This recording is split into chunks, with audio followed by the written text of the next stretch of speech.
Hey guys, welcome back to my channel. I feel like it's been forever since I posted a video, and that's because it has. I've really been wanting to shoot this video for like a month or two now, but I've just been lazy and pregnant, so there's that. But I really wanted to kind of talk about how the first trimester went. So I am currently 20 weeks as of right now filming this. So I'm well into my second trimester. And we are halfway through the pregnancy, which is so crazy. I can't believe it. It's literally wild. I cannot believe that I've been pregnant for 20 weeks. But then also when I think about it, I'm like, wait, I gotta do another 20 weeks? I gotta do another stretch of time that I just passed? Oh boy. I wanted to make this video because when I first found out I was pregnant, I was watching so many like first trimester pregnancy symptom videos and just, trying to learn what to expect, even though every single pregnancy is so different. And for me, honestly, I feel like mine was, I don't want to say backwards, but I feel like I had the most of my first trimester symptoms in the first 4 to 5 weeks, and then they just disappeared, like completely. And then all of the symptoms that most people say, oh, once the first trimester is over, you'll be fine, you'll feel so good in the second trimester. It was the complete opposite for me. I felt great up until literally the day I hit 13 weeks. When I hit 13 weeks, that is when all of those first trimester symptoms happened for me. Like every single one. And they've kind of kept going, but I'll talk a little bit about my symptoms in the second trimester at the end of the video, but I want to make a video for that, of course. So we're gonna start with when I first found out I was pregnant. Actually, that's a lie. We're gonna start with the week before. Because the week before I found out I was pregnant, I was experiencing every symptom in the book. Now, the funny thing about that, if you have not watched my Finding Out We're Pregnant video, which I will link somewhere up here, probably on this side, but it could also be on this side. I'm not really sure, so. If you have not watched that, make sure to watch it when you're done here. But I started taking pregnancy tests at, I wanna say it was like 7 DPO. Maybe it was like 9, but it was pretty early. I mean, I probably should not have been testing that early, but the amount of symptoms that I had, I was like, there's no way, I have to be pregnant. But the funny thing about a lot of pregnancy symptoms is that they are also period symptoms. And I was a week out from my period, and they could have just been period symptoms as well. So that is like the annoying thing when you're trying to find out if you're pregnant, especially a little bit early. I need some water, 1 second. One of the symptoms, other than being out of breath, just from drinking water, is dry mouth. Holy crap. I wanna say the first symptom that I really experienced prior to finding out was sore boobs. Like, holy crap, my boobs have never been so sore. Like, you could literally accidentally tap me like so lightly, like walking by, and I would literally like wince in pain. Like, they hurt that bad, which was not a common symptom for me before my period. I did get like sore boobs like a day or two before my period, but it was never that bad. And that was the first thing that I was like, okay, jot that one down. And then the second symptom was what I now know is implantation cramps, but at that time I was like, okay, this is just really bad cramping. And the thing about it, it wasn't like period cramps where it would last all day long. It was like very sporadic and for like 5 to 10 minutes. And so I would feel it like in the morning for like 10 minutes, and they were pretty intense. And then I wouldn't feel it again until like the end of the night for a couple of minutes. And that is very common in implantation cramping. I did not have any implantation bleeding. If I had the bleeding, then I probably would have been like, okay, this is happening, I think. But I did not have any of that. So those were like the two biggest things that I was like, okay, this is weird. I mean, it wasn't weird. We were trying, so it was expected, but you don't want to get too excited because like I said, they are also period symptoms. And then the third thing that happened that almost like solidified it for me and this is kind of a funny story. I ordered Chinese food. I was home alone that night, so I ordered some Chinese food. Brennan doesn't really care for Chinese food too much, so when he works late, that's when I order my Chinese food and I get my Chinese food fix. So I ordered some Chinese food, and my go-to is always some lo mein, crab rangoon, and General Gao's. Like, go all out, all the good stuff, right? I went to take a bite of the General Gao's chicken. I can't even explain to you how quickly I felt so sick and just wanted to like vomit everywhere. Like, I was in the middle of chewing and I didn't know, like, should I spit this out? It was so horrific. And I think I ended up like finishing it and swallowing it, and then I was like, this cannot be. This is one of my favorite foods on planet Earth. And, you know, first thought was like, oh, maybe this is like a bad batch of chicken or something. And then I like tried to go take a second bite, and I was like, I can't do this. I'm literally going to puke everywhere if I keep eating this. So that is where the start of my food aversions began. So once I finished eating, I did not eat the rest of the General Gao's chicken because as much as I love it, I'm not crazy and I'm not trying to throw up. So I did finish my lo mein and crab rangoon, but after I finished eating, I was like, wait a minute. And I believe that's the time when I really was like, I'm gonna take a test. That was so unlike me, it just didn't feel right. And so all of those symptoms put together, I was like, yeah, it's time. Now, like I said, if you've watched that video, you'll see that I actually did not test positive, I believe for like 5 or 6 days after that moment. So just because you have all the symptoms and just because you test and they come out negative does not mean it's not positive. It's just way too early. And obviously, just because you have the symptoms and you test and it comes out negative does not mean it's gonna become positive after a while.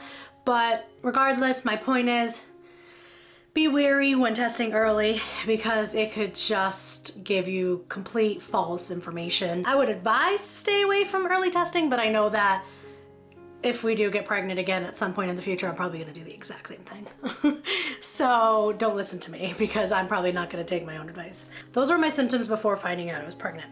Now, my first trimester, like I said, so I found out I was pregnant, it was like basically 4 weeks when I found out I was pregnant. It was like 3.5. So from 4 weeks to about 7 weeks was probably when I had the most symptoms, but they were so mild. Like, none of them really like made me feel really bad. I had extremely mild nausea, and it was usually mostly associated with food aversions. So there were certain foods that when I would just smell, they would make me super nauseous. But honestly, if I just started eating whatever it was, even if it was the food that I was having an aversion from, it usually went away pretty fast. So I don't know if it was like the nausea was being set on by hunger, and then like when I was hungry, the smells would make me even more sick. I don't know what it was, but that was happening a little bit. But like I said, it was so mild because once I started eating and I wasn't hungry anymore, it went away. And that only lasted, I'd say, about until like 7 weeks. So it was only for a couple of weeks, and it wasn't every meal, it wasn't every day. So that was really mild. From 7 weeks to about 13 weeks, which, you know, is kind of like the line of where the first trimester ends and the second trimester begins. From that time period, all of these symptoms like went away. There was 1 week where I was like freaking out and so scared that I was like having a miscarriage because everything just went away. I had no inkling that I was pregnant. I didn't feel pregnant. There was just nothing, like, and it was just so weird. And at that time, I still hadn't had my first appointment. You do not get your first maternity appointment until around 8 or 9 weeks, depending on your doctor's office. I think I was like 8.5 weeks when I went to mine. But that's still not when you get your first ultrasound. She did do like a portable ultrasound, but it's super hard to see anything in those. But at least we did get a little image, which I'll put up on the screen here. And I don't remember if we got if that ultrasound showed a heartbeat at all or anything like that. So it was just very little information to confirm that like you're 100% pregnant.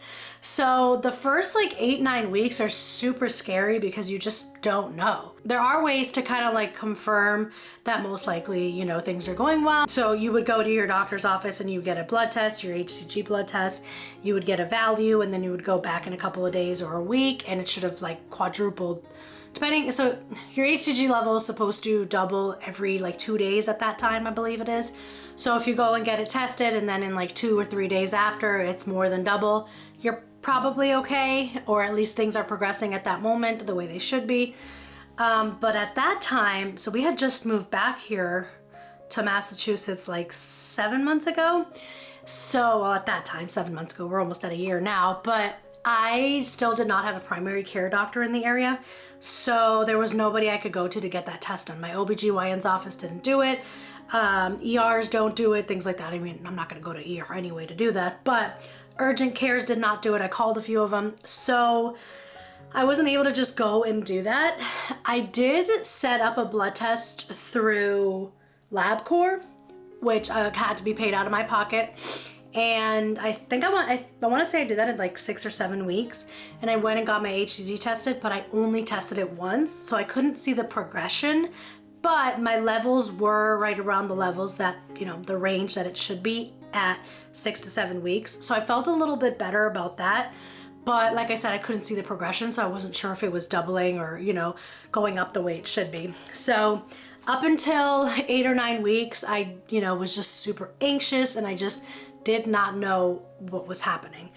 And when you lose those symptoms, you get just so scared, like, especially with your first time being pregnant, you just don't know what's happening and you don't know what you're supposed to feel.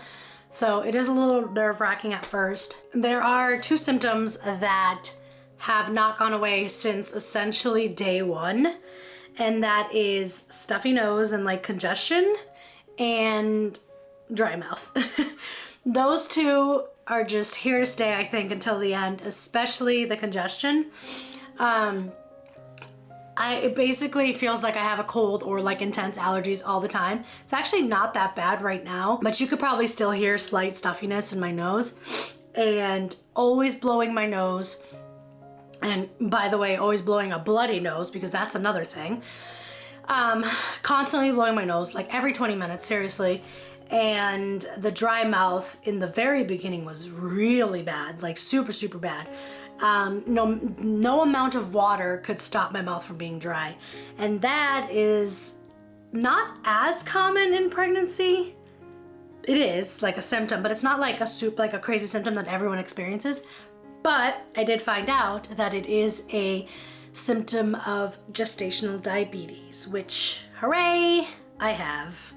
Womp womp. I got diagnosed right at the end of my first trimester, so at around 12 weeks, I believe I got diagnosed. The reason why we tested so early was because I had high blood pressure prior to pregnancy, and at the start of my pregnancy, my blood pressure was actually really good, but around 10 to 11 weeks, it started to go up a little bit, and it consistently was staying up.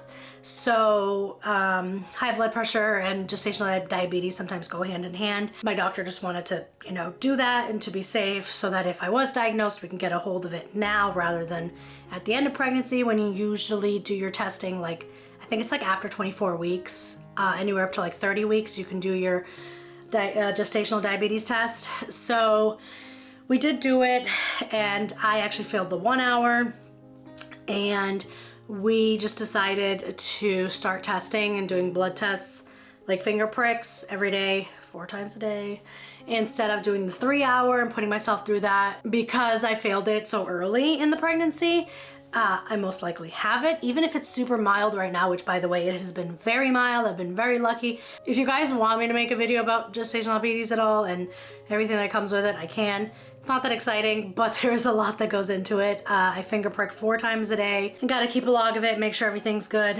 which thank goodness it has been good. And because I was not pre-diabetic or anything like that, the second I give birth, it should go away. So, you know, it has to do with your placenta and the way your placenta handles that sugar and, you know, the hormones and all that. So it is a pregnancy thing, and more than likely I will probably have it with all the pregnancies I ever have. So yay to me. But, you know, it hasn't been the worst. Like when I first got diagnosed, I was like, the world is over. This is the worst thing that could have ever happened.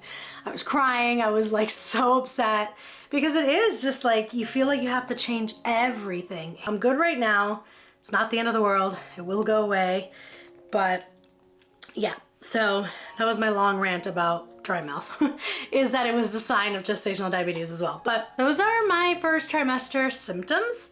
For the most part, my first trimester was great. It was seriously like, other than the anxiety before your first appointment, before your first ultrasound, I do feel like the majority of my symptoms have absolutely skyrocketed in the second trimester. My nausea was out of control for a little bit in the beginning of my second trimester.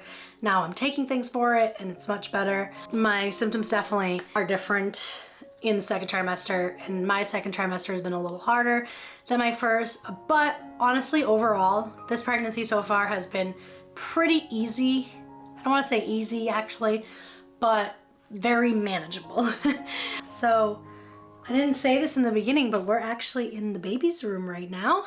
I don't know if I'm going to be posting this video before the gender reveal video or that first, so I'm not going to tell you guys yet what we're having, but this is the start of the room. Brennan just painted this weekend. So that was our original wall color. It's kind of like a whitish, grayish, tannish, off-white type color. And then the rest of the wall over here is like I'm picking up the tripod right now, so this is gonna be the worst view of this room. I should probably just take the camera off this tripod and do it like that. Okay, so this is the room. The rest of the room, all three walls are the color that we already had. And then Brennan painted this. It's like a foresty type green. It is very pretty. It's very neutral. And it kind of matches some of the furniture we already had, like this drawer here. I'm not going to show you the closet just yet because then you will see all the clothes. Anyway, thank you guys so much for watching. I finally made this video. Now we can move on. I can show you a quick little bump update before we end this video. I don't think I started like really showing. I'd say probably around like 18 weeks, and really only I could tell. But now I feel like I am showing for real. And also the shirt that I'm wearing is a maternity shirt from Shein, and it like really shows the bump. So this is the bump at 20 weeks. Just my cute little baby. So it's definitely much rounder. I mean, if you know me, like I had a belly. It's like, you know, my belly wasn't flat, but it never was this round. It's pretty exciting to like actually be able to like see the bump now, and I'm a little scared for what it's gonna be in the next 20 weeks. The fact that it's grown this much from 18 to 20 weeks and now we still have another 20 weeks is a little scary. Thank you guys so much for watching. I will definitely be doing a second trimester update, and then the third trimester update. Who knows how that's gonna look, because I'll probably try and film that before I have the baby instead of after, because once the baby comes I probably won't be filming that. I'll just be focusing on like baby videos. But yeah, thank you guys so much for watching. Make sure to hit that like and subscribe button, and you know, let me know if there are any questions, like I said, about gestational diabetes or anything like that about pregnancy. I'd be happy to answer them, but I'll see you guys next time.